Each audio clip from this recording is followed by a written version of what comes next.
Closer. Yeah. All right. Well, I cleaned. I went to the car wash. I cleaned the case. I did some other stuff and came back. You can do it without the jig. It's a little harder, but it can be done.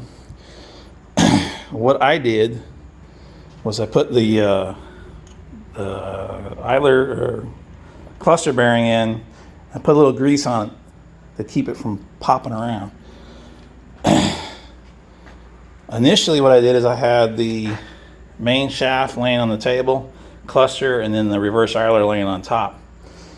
I slid the case behind it to get it kind of started. The major thing, you have to make sure that the holes are up. You don't even put this one on yet, but the holes are up for these two.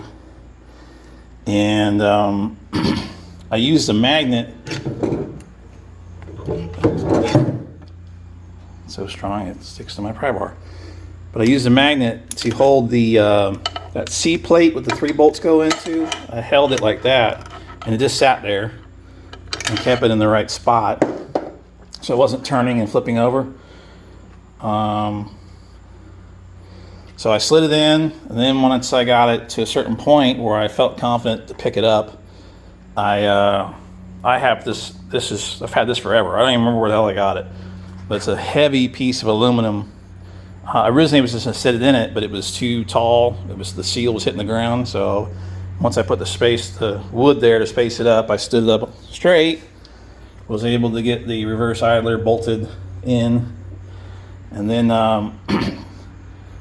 pulled it out, laid it on here like this, because those bolts for that C plate, I got them all started.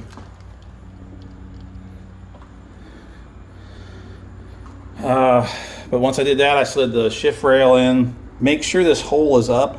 I initially put it in the other way, and I was like, wait a minute. I remember that hole was up, so I had to slide it back out. This one has the D10 in it. I'm not going to put it in yet, but it's not that hard to take. So I can just put the spring and ball with a little grease in there and then pop it back down once I get ready to put it together. But I'm going to snug those up. From there, I'm going to work on putting the front case on. I should be pretty much ready to go. Yeah, I'm pretty certain I am. So I'll probably snug these up, make sure the idlers are tight, because I think I just kind of gently tightened them. Stand it back up, put my D10 in. And if yours doesn't have a detent, great, because this other one didn't have it. I was tempted to just change it out, but it was there. Well, I don't know if it makes a damn difference or not, but it was there, so I'll put it back in there. But that's where I'm at now. Let me do that, since my other camera with the little tripod is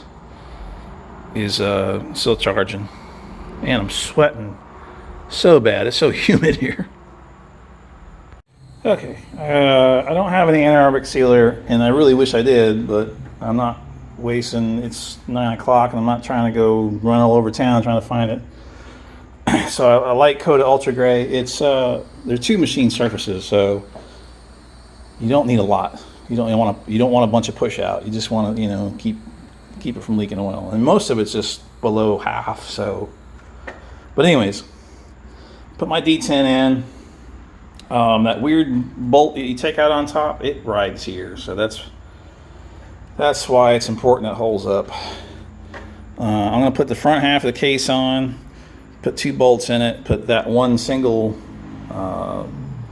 this bolt back in, and then verify that I have all my gears. When that's good, I'll finish putting everything together.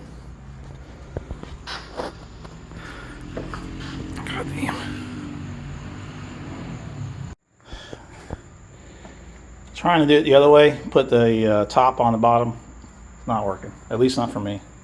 I think if you pack that with enough grease, it would stay long enough for you to do that, but I'm not fighting it. And after just playing Where's Waldo with half the bearings, as it fell out halfway in the air and then dropped them everywhere, of course everywhere.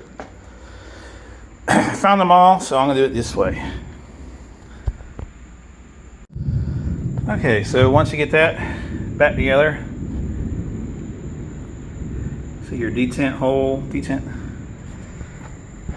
so you put your bolts in there, keep that where it needs to be, and there's my finger.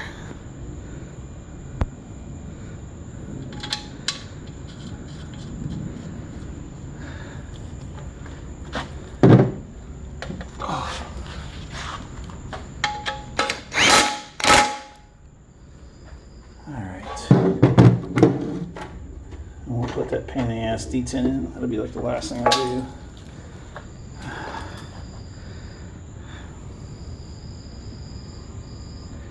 Come on, focus. Okay.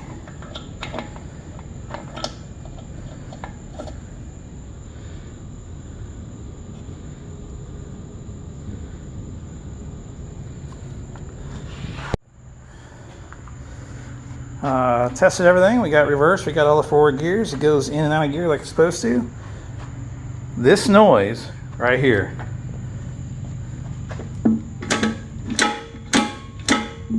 is because of that. If you don't put that in, it's really easy to shift and it makes no noise. Once you put that weird goofy spring in, that's where you get all that noise from and that feel.